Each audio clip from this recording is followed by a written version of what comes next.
आज हम लोग क्लास 11th केमिस्ट्री में वैज्ञानिक संकेतन के बारे में पढ़ेंगे। साइंटिफिक नोटेशन क्या होता है? साइंटिफिक नोटेशन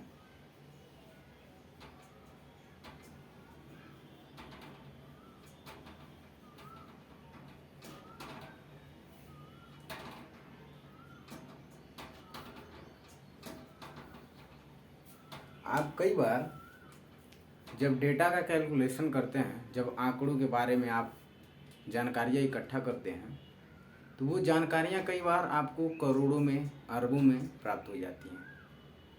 इस चीज़ को थ्योरेटिकली लिखना बहुत ही जटिल वर्क होता है।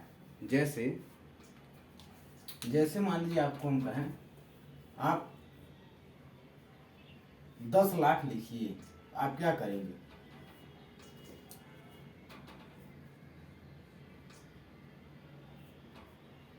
ये आपका 10 लाख है। आप देख रहे हैं ये एक बहुत ही बड़ी नंबर को शो कर रहा है। इसी तरह से आप कहें करोड़ों को लिखिए, करोड़ हो गया। आपको कहें 10 करोड़ को लिखिए, 10 करोड़ हो गया। तो आप क्या देख रहे हैं? आप ये देख रहे हैं कि जैसे जैसे आप अपने अंकों को बढ़ाते जा रहे हैं, आप अपने गिनती को बढ़ाते जा रहे हैं, लाख से करोड़, करोड़, लाख से 10 लाख, 10 लाख से करोड़, करोड़ से 10 करोड़, ऐसे जब आप बढ़ाते जाएंगे तो आपको अरबों खरबों अंक मिलेगा। इस अरबों खरबों अंक को जब आप इस तरह से लिखेंगे तो यह पढ़ने में भी बहुत ही जटिल होगा और लिखने में भी बहुत ही जटिल होगा, बहुत ही कॉम्प्लिकेटेड होगा। तो वैज्ञानिकों ने एक तरीका निकाला और उन्होंने इस इतने बड़े टर्म को एक छोटे टर्म में परिवर्तित किया। इन्होंने ये जो भी हमारे पास अंक दिए थे उसको 10 पे पावर के रूप में लिखना शुरू किया, जिससे इनको लिखना आसान हो गया। यदि आप इसको 10 के पावर के रूप में लिखना चाहें तो कैसे लिखेंगे? 1 2 3 4 5 6 7 8, आप 10 के ऊपर 8 लिख दीजिए। जब आप इसको एक्सपेंड करेंगे, जब इसको खोलेंगे तो फिर से आपको यही नंबर मिल जाएगा। तो वैज्ञानिकों ने क्या किया? वैज्ञानिकों ने अंकों को लिखने का एक छोटा तरीका ढूंढा और जो कि वो 10 के पावर के रूप में लिखना शुरू किया।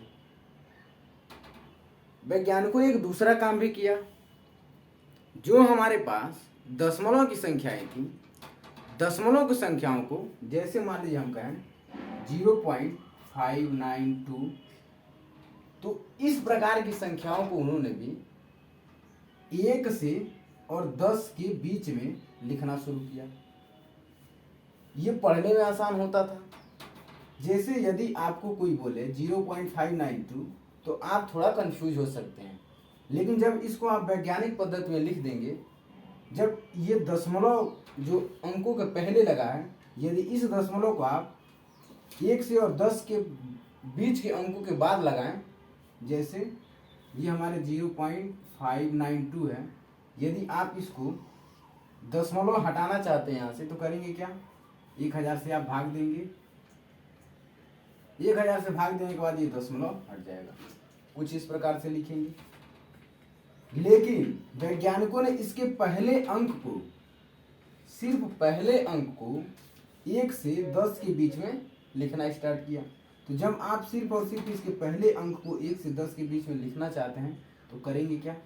ये जो हमारे पास 592 है, ये ऊपर जाएगा तो मुझे 10 पे पावर -3 होगा, नीचे से ऊपर जाएगा तो 10 पे पावर -3 होगा। तो इसको हम चूंकि पहले अंक को 1 से 10 के बीच में बनाना है तो दशमलव यहाँ पे लगाना है, दशमलव यहाँ पे लगाना है। अभी हमारे पास जो दशमलव है वो यहाँ पे है, तो आप करेंगे क्या? आप करेंगे इस दशमलव को यहाँ पे लेके आएंगे। इसी प्रकार के नोटेशन को करने के लिए वैज्ञानिकों ने क्या किया कि पहले जो उसका अंक था, पहला अंक, उसको 1 से 10 के बीच में, और बाकी जो उसके अंक थे उसको 10 पे पावर के रूप में लिखना शुरू किया, 10 पे घात के रूप में लिखना शुरू किया, जिससे उनको डेटा का कैलकुलेशन करने में, आंकड़ों के बारे में जानकारियां इकट्ठा करने में आसान हो गई।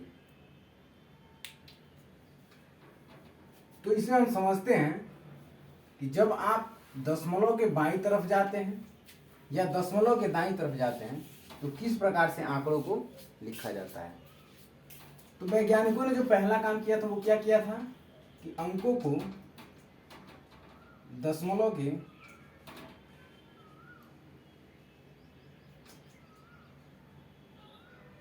अंकों को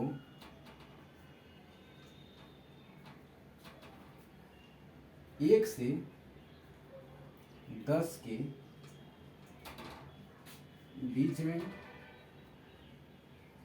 तथा सुविधा के लिए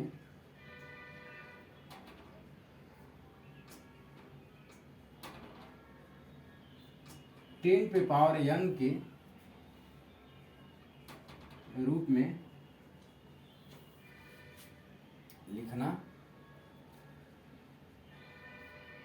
शुरू किया।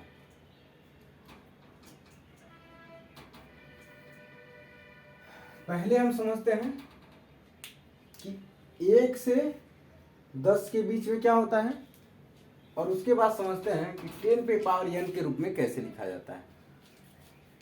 तो इसमें जो पहला आता है वो आता है दशमलव के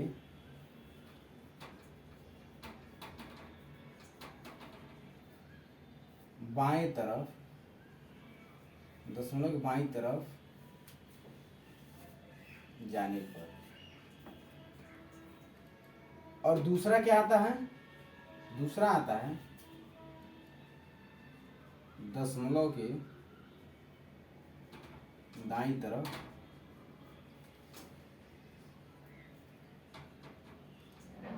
जाने पर। ये दो कंडीशन है हमारे पास। वैज्ञानिकों ने इसी चीज को समझा और इसके बारे में अपने अपने तर्क दिए और उस तर्क के आधार पे क्या था, दशमलव हमारे पास दो ही तरीका का हो सकता है। या तो दशमलव किसी नंबर के आगे होगा, जैसे 0.529, या तो दशमलव होगा वो किसी संख्या के आगे होगा, या दशमलव किसी संख्या के पीछे होगा। पीछे होने का मतलब इसके बीच में हो सकता है, तो 2 अंकों के पीछे है, यहाँ से अब 2 अंकों के पीछे है, यहाँ पे होगा। चूंकि वैज्ञानिकों ने इसका जो पहला अंक है इसको 1 से 10 के बीच में रखने का प्रयास किया, तो इसको 1 से 10 के बीच में रख आप तभी सकते हैं जब या तो इस दशमलव को इसके बाद ले जाएं, मतलब दशमलव को आप दाहिने तरफ लेके जाएं जो कि ये है, या तो आप इस दशमलव को इस तरफ ले आए 5 के बाद और 2 के बीच में, तो वो तरीका ये है। तो इससे दो ही कंडीशन निकलता है, या तो आप दशमलव के दाएं तरफ जा सकते हैं या दशमलव के बाएं तरफ जा सकते हैं। क्यों? पहले अंक को 1 से 10 के बीच में लाने के लिए। बाकी जो हमारे पास नंबर्स मिलेंगे आप उसको 10 पे पावर के रूप में लिखेंगे, जो 10 पे पावर n के रूप में होगा, जो 10 पे पावर घात, जो 10 पे घात n के रूप में होगा। ठीक, तो आप करें क्या, जैसे हम आपको दे रहे हैं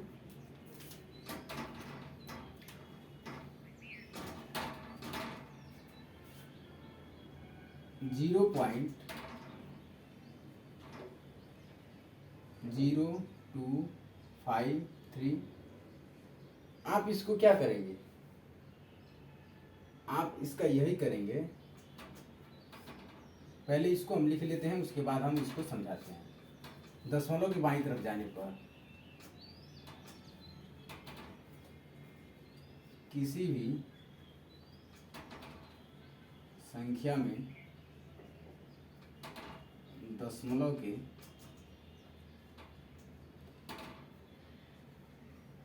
क्या बाईं तरफ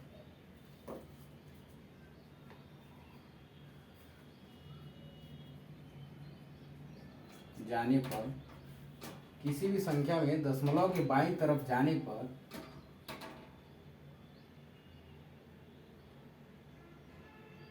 दस पे पावर n के रूप में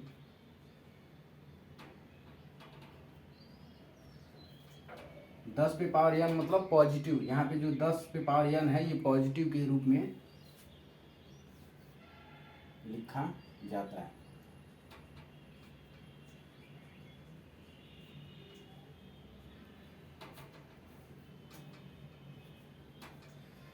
जैसे हम यहाँ पे एक एग्जांपल ले रहे हैं, एग्जांपल ले रहे हैं किसका, एग्जांपल ले रहे हैं हम 5279.224, कुछ इस प्रकार का है। अब आप चूंकि पहले जानते हैं कि इसके पहले अंक को हमें 1 से 10 के बीच में लाना है, और ये इसका जो पहला अंक देखिए क्या है, इकाई दहाई सैकड़ा हजार 5279 है, 79। 5279 को आप सिर्फ और सिर्फ एक टर्म में बदलना है। एक टर्म मतलब 1 से 10 के बीच में आपको लाना है, मतलब 5 के बाद दशमलव होगा, बाकी ये जो हमारा नंबर होगा ये दशमलव के बाद होगा।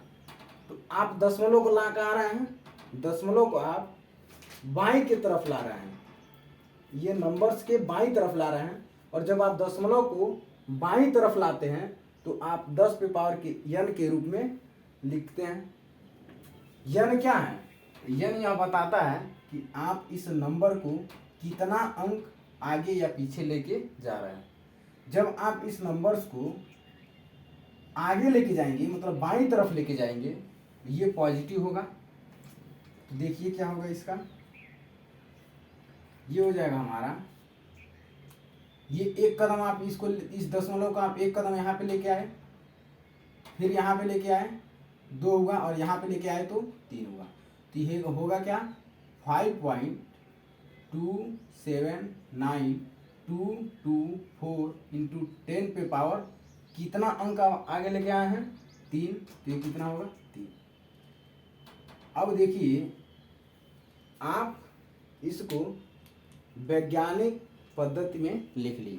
कैसे, पहला जो अंक था वो 1 से 10 के बीच में था, तो 1 से 10 के बीच में 5 है। दूसरा जो हमने बाईं तरफ चला, तो जितना नंबर्स बाईं तरफ चला उसको हमने 10 पे पावर n के रूप में लिख लिया। क्योंकि यहाँ पे 10 पे पावर n पॉजिटिव होगा और यहाँ पे 10 पे पावर n निगेटिव होगा, तो इसलिए इस निगेटिव टर्म को भी वहां पे जोड़ने के लिए आप इसमें थोड़ा सा रीअरेंज कीजिए। क्या, या और या 10 पे पावर n माइनस 10 पे पावर माइनस n के n रूप में लिखा जाता है। 10 पे पावर n कब, जब आप बाईं तरफ जाएं, और 10 पे पावर माइनस n कब, जब आप दाईं तरफ जाएं। तो ये तो हमारा था बाईं तरफ जाने का तरीका। एक दूसरा एग्जांपल देखते हैं, ये तो रहा हमारा पहला एग्जांपल। एक दूसरा एग्जांपल लेके देखते हैं। दूसरा एग्जांपल क्या लेते हैं, 0.00825, कुछ इस प्रकार का नंबर होगा। ये जो हमारा एग्जांपल होगा ये दूसरे वाले का एग्जांपल होगा। इसको हम लोग दूसरा में समझते हैं, इसको हटाते हैं और हम यहाँ पे दशमलव लगा के और कुछ ऐसा लिख लेते हैं। आपको दशमलव कहाँ लाना है, क्योंकि पहला नंबर हमको 1 से 10 के बीच में रखना है, तो पहला नंबर 1 से 10 के बीच में 8 हो सकता है, तो 8 के जस्ट बगल में आप दशमलव लगाएंगे, तो इसको कितना नंबर आगे लेके आएंगे, इसको हम 2 नंबर आगे लेके आएंगे, एक यहाँ पे और दूसरा यहाँ पे। तो होगा क्या, तो होगा 8.25 इंटू ये भी नंबर आपका इंक्लूड होगा 08 इंटू 10 टू द पावर कितना नंबर लेके गए हैं, 2, यहाँ पे 2 हो जाएगा। ये है हमारे पास वैज्ञानिक पद्धति लिखने का संख्याओं को। दूसरा क्या है, किसी भी संख्या में दशमलव के दाईं तरफ जाने पे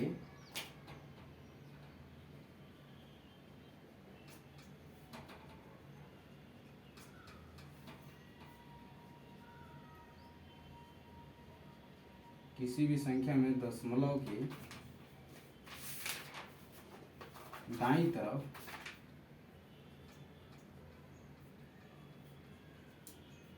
जाने पर 10 पे पावर माइनस n के रूप में लिखा जाता है।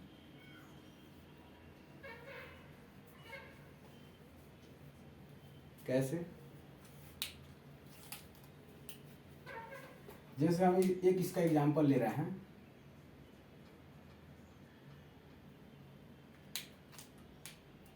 इसका एग्जांपल ले रहे हैं हम 0.000725। फिर आप वही नियम लगाइए, क्या? पहले अंक को, जो यहाँ पे दशमलव के बाद 0 है, इसमें आपको पहला अंक या ये आप दोनों कंसीडर कीजिए, जिसमें आप यदि ये देख, यदि ये 1 से 10 के बीच में होता तब तो हमारा सही होता, क्योंकि इसके तुरंत बाद दशमलव है। लेकिन दशमलव के इधर ये 0 है, तो इसका कोई मतलब नहीं है, तो इसको हम हटाते हैं। अब जो हमारे पास दशमलव है उसके बाद 007 है, और चूंकि हमको पहला नंबर 1 से 10 के बीच में रखना है, तो यदि हम 0 यहाँ पे लेके आते हैं यहाँ पे, तो भी काम नहीं बनेगा, तो भी पहला अंक हमको 0 मिलेगा। यहाँ पे लेके आते हैं तो भी काम नहीं बनेगा, तो भी पहला अंक 0 बनेगा। जैसे यहाँ पे दशमलव है, आप बहुत करेंगे तो पहले यहाँ पे लेके आएंगे, तो ये होगा 0.0020 है 725। यहाँ आप करेंगे दूसरे नंबर पे लेके जाएंगे तो ये हो जाएगा 0.0725, तो भी काम नहीं बनेगा, क्योंकि यहाँ पे देखिए ये जो दोनों अंक हैं ये 0 है, यहाँ पे भी 0 है। हमें चाहिए क्या? 1 से 10 के बीच में। तीसरे नंबर पे लेके जाएंगे 0.725, तो भी काम नहीं बनेगा, क्योंकि यहाँ पर भी 0 है, और दशमलव के आगे 0 लगाओ तो उसका कोई मतलब नहीं होता है। तो आप देख रहे हैं कि इन दोनों ही कंडीशन में हम इसलिए मिटा रहे हैं कि दशमलव के बाद 0 का कोई मतलब होता नहीं है। तो आप देख रहे हैं यहाँ तक आने में, मतलब 7 के पहले तक आने में हमें कोई भी शुद्ध संख्या मिल नहीं रही है जो वैज्ञानिक संकेतन में लिखा हो 1 से 10 के बीच में। अब आप यदि यहाँ से यहाँ पे चले जाते हैं, इस दशमलव को यहाँ पे लेके चले जाते हैं, तो ये हमारे पास 7.25 हो जाएगा, जो कि पहले नियम को सेटिस्फाई करेगा। क्या? कि पहला जो अंक होता है 1 से 10 के बीच में होता है। तो इतना सब करने के लिए आप करेंगे क्या? तो इसको मिटाते हैं। इतना सब करने के लिए आप करेंगे क्या? कि ये जो हमारे पास दशमलव है इसको डायरेक्ट आप इधर लेके जाइए। कितना अंक? 1 2 3 और ये 4, ये 7.25 हो गया। कितना अंक गए हैं? 4 अंक गए हैं। कितना अंक? 4 अंक। किधर गए हैं? आप अपने दाईं तरफ गए हैं, दाईं तरफ जा रहे हैं। देखिए दाईं तरफ 0 इधर लेके जा रहे हैं, दाईं तरफ जा रहा है, और दाईं तरफ लेके जाने पे जो नंबर्स होता है हमारे पास, ये जो n बराबर 4 था, ये 10 पे पावर माइनस n के रूप में जुड़ता है। तो यहाँ पे क्या लिख सकते हैं आप? यहाँ पे लिखेंगे आप पूरे 10 पे पावर माइनस 4। ये हमारे पास वैज्ञानिक पद्धति होगी लिखने का संख्याओं का। तो वैज्ञानिक पद्धति 2 तरीके से लिखा जाता है, या तो आप दशमलव के बाईं तरफ जाएं, या आप दशमलव के दाईं तरफ जाएं, और उससे पहला जो अंक होगा वो 1 से और 10 के बीच में होगा। जब आप दशमलव के बाईं तरफ आते हैं तो 10 पे पावर n होता है, जब आप दशमलव के दाईं तरफ जाते हैं तो 10 पे पावर माइनस n होता है। और आप दोनों ही देख रहे हैं, हमने एग्जाम्पल से समझा दिया। एक और एग्जाम्पल ले लेते हैं इसका, आप अपने मन से कुछ भी कंसीडर कर सकते हैं, कुछ भी मान सकते हैं। दूसरा एग्जाम्पल लेते हैं 0.002075 इतना रहने देते हैं। इसको समझिए, आपको पहला अंक 1 से 10 के बीच में लाना है। तो पहला अंक 1 से 10 बीच में लाने के लिए कंडीशंस यही है कि पहले अंक को 1 से 10 के बीच में लाना है। बाकी आप जितने नंबर दशमलव के दाईं तरफ या दशमलव के बाईं तरफ जाते हैं, यदि आप बाईं तरफ जाते हैं तो 10 पे पावर n के रूप में लिखना है, यदि आप दाईं तरफ जाते हैं तो 10 पे पावर माइनस n के रूप में लिखना है। यही 2 कंडीशन है। आप इस दशमलव को कहाँ लेके जाएंगे? इस 2 के बाद, क्योंकि 2 जो है वो 1 से 10 के बीच में आएगा। तो कितना नंबर गए? 1 नंबर, 2 नंबर, 3 नंबर। तो ये हो जाएगा 2.075 गुणे 10 पे पावर किधर जा रहे हैं? दाईं तरफ। तो ये हो जाएगा -3। इस तरीके से आप संख्याओं को वैज्ञानिक पद्धति में लिख सकते हैं। इसके बाद हम सार्थक अंकों को समझते हैं कि संख्याओं में सार्थक अंक क्या होते हैं।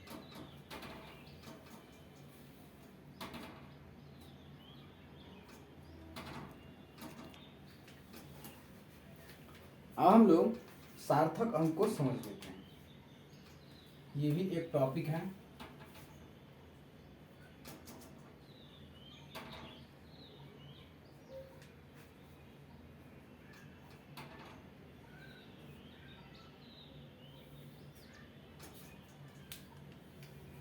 सार्थक अंक क्या होते हैं? एक छोटा सा टर्म इसका लिख लीजिए, उससे आपको आसानी से समझ में आ जाएगा। किसी संख्या में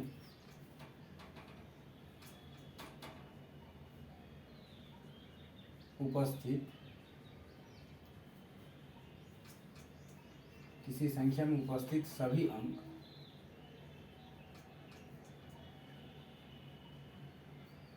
सार्थक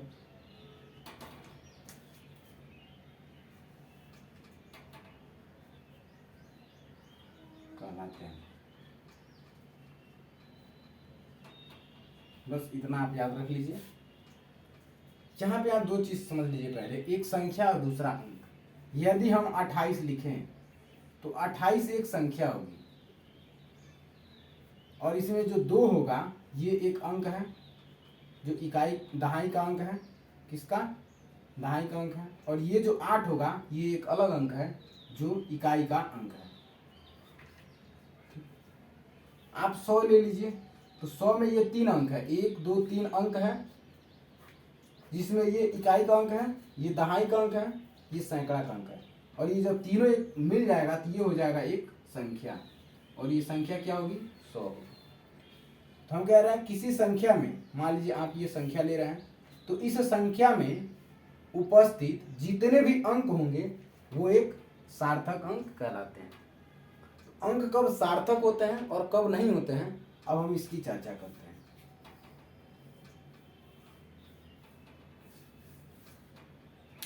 तो पहला समझ लेते हैं, कोई भी संख्या हो जो दशमलव से परे हो, मतलब उसमें दशमलव न लगा हो और 0 न लगा हो। जैसे आप कुछ भी ले लीजिए रैंडमली, 5 2 4 7 3, ये जो एक संख्या है। दूसरा आप संख्या ले लीजिए 2 8 7 9, इस तरह से आप जितना भी संख्या ले सकते हैं ले लीजिए। यदि उसमें दशमलव नहीं लगा है और वो 0 से परे है, मतलब उसमें 0 उपस्थित नहीं है, तो वो हमेशा एक सार्थक अंक होगी। और इस सार्थक अंक में अंक कितने होंगे? 1 2 3 4 5। इसमें कितने अंक हैं? 5 सार्थक अंक हैं। 1 2 3 4, इसमें कितने सार्थक अंक हैं? इसमें 4 सार्थक अंक हैं। इसको हम लोग बोलते हैं सार्थक अंक, और इसको भी हम लोग बोलते हैं सार्थक अंक। दूसरा कंडीशन क्या हो सकता है? दूसरा कंडीशन ये हो सकता है कि जब शून्य इन अंकों के बीच में आ जाए। जैसे यहाँ आप लिखा 5 2, यहाँ पे कुछ शून्य आ जाए, फिर हो जाए 4 7 3। दूसरा आपने लिखा 2 8 7 9, इसके बीच में कुछ शून्य आ जाए, जैसे यहाँ से हम हटाते हैं और यहाँ पे 0 0 8, फिर 0 0 9 ऐसे लिख देते हैं। तो यदि शून्य अंकों के बीच में आता है और उसमें 0.9 लगा हो, 0.9 लगा हो और अंकों के बीच में आता है, तो शून्य भी एक सार्थक अंक होता है। और सार्थक अंक अब इसमें कितने हुए? 1 2 3 4 5 6 7 8। तो इसमें सार्थक अंक कितने हैं? तो इसमें सार्थक अंक 8 हैं। 8 सार्थक अंक हैं। दूसरा इसमें कंसीडर कीजिए, कितना है इसमें काउंट कीजिए, 1 2 3 4 5 6 7, इसमें 7 सार्थक अंक हैं।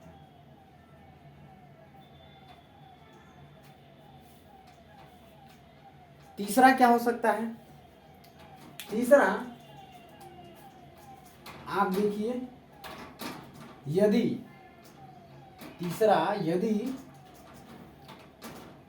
दशमलव लगा हो उसके बाद कुछ नंबर्स हो, जैसे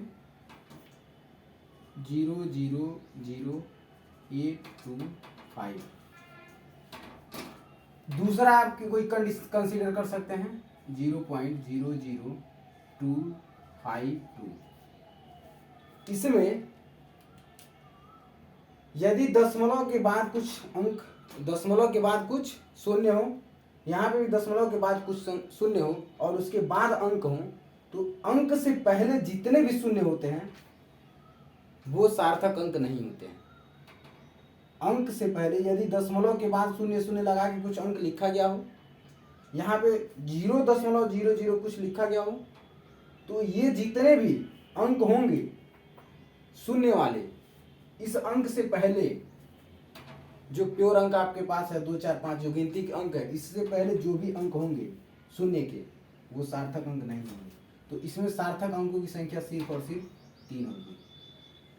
3 सार्थक अंक हैं और इसमें 3 सार्थक अंक हैं।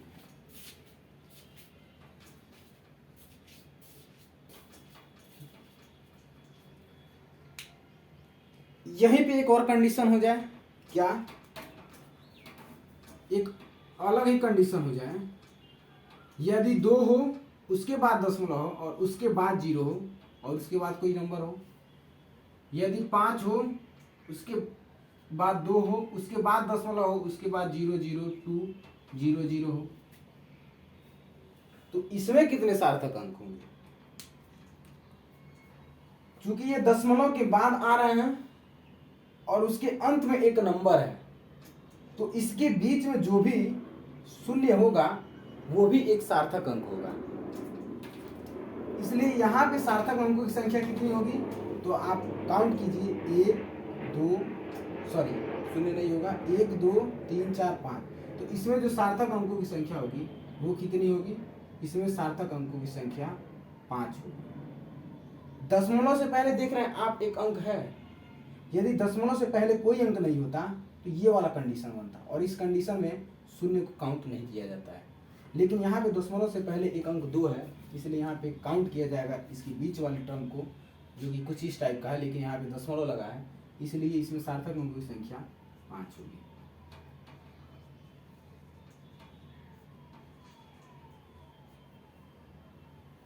दूसरा, इसमें यहाँ पे भी आप देख रहे हैं एक नंबर है और बीच में कुछ शून्य है, तो इसमें सार्थक अंकों की संख्या कितनी होगी? यहाँ पे सार्थक अंकों की संख्या 5 2 2 3 4 5 6 7। चूंकि दशमलव यहाँ पे लगा है, इसके बीच में शून्य है और 2 है, इसके बाद भी शून्य है, तो ये भी एक यूनिटी, एक नंबर्स को शो कर रहा है जो 0 के बाद 2 0 0 है। तो इसमें सार्थक अंकों की संख्या 1 2 3 4 5 6 7 होगी।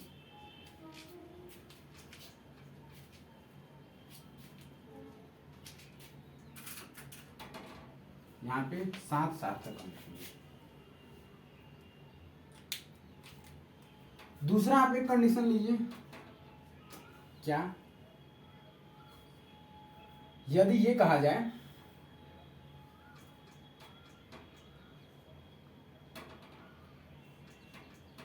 2.00 5 2 6.000, यहाँ पे सार्थक अंकों की संख्या कितनी होगी? तो यहाँ पे सार्थक अंकों की संख्या, चूंकि दशमलव के बाद जो 0 लगा है इसका कोई मतलब नहीं होता है, इसको हम लोग कंसीडर नहीं करते हैं। जैसे यदि हम आपको 2 रुपया और उसके बाद में कुछ 0 लिख के रुपया लिखते हैं, तो इसका मतलब सिर्फ 2 रुपया होता है, 0 0 का मतलब कुछ नहीं होता है। इसी तरह से आप यहाँ समझिए, यहाँ पे जो 2 है उसके बाद 0 0 है, यहाँ पे सार्थक अंकों की संख्या सिर्फ और सिर्फ 1 होगी, यहाँ पे सिर्फ 1 सार्थक अंक होगा। और यहाँ पे 3 सार्थक अंक होगा।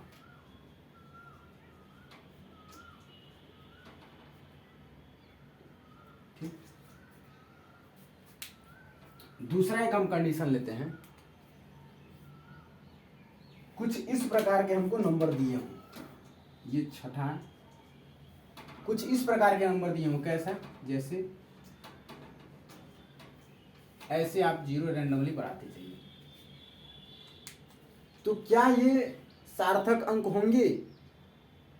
ये सार्थक अंक हो भी सकते हैं और नहीं भी हो सकते हैं। लेकिन एक चीज हमेशा याद रखिए, जब आपको इस तरह से नंबर दिया जाए तो इस नंबर को सबसे पहले आप पावर के रूप में लिखना शुरू कीजिए। कैसे? यहां से काउंट कीजिए, 1 2 3 4 5 6 7। 7 जीरो को आप 10 पे पावर 7 के रूप में लिख सकते हैं। तो आप इसको 2 आप केवल पहले 2 लिखिए, 2 गुणे 10 पे पावर 7। जब आप इसको ओपन करेंगे तो ये कंडीशन मिल जाएगा। पहला कंडीशन तो ये हो सकता है। दूसरा ये हो सकता है कि आप इसको इस तरह से लिख लें 2.0, क्योंकि 2 दशमलव के बाद जीरो लगाने से कोई मतलब तो है नहीं, इसका कुछ नहीं होता है, ये भी इतना ही होता है 2 के बराबर गुणे 10 पे पावर 7 लिख लीजिए। तीसरा कंडीशन क्या हो सकता है? 2.00 गुणे 10 पे पावर 7 लिख लीजिए। आप इसी तरह से लिखते जाएंगे। तो यहाँ पे जो सार्थक अंकों की संख्या होगी, इसमें ये जो 10 पे पावर 7 है, ये कभी भी सार्थक अंक के साथ नहीं आता है। मतलब ये सार्थक अंक कभी भी होता ही नहीं है, सार्थक अंक नहीं होता है। यहाँ पे भी ये सार्थक अंक नहीं होगा, यहाँ पे भी ये सार्थक अंक नहीं होगा। तो सार्थक अंक होगा क्या?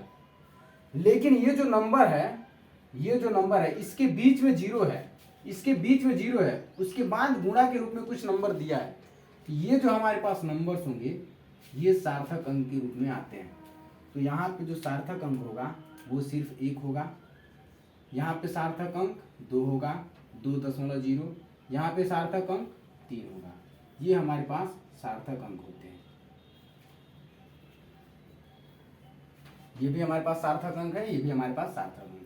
लेकिन 10 पे पावर जो 7 है वो सार्थक अंक में नहीं आता है।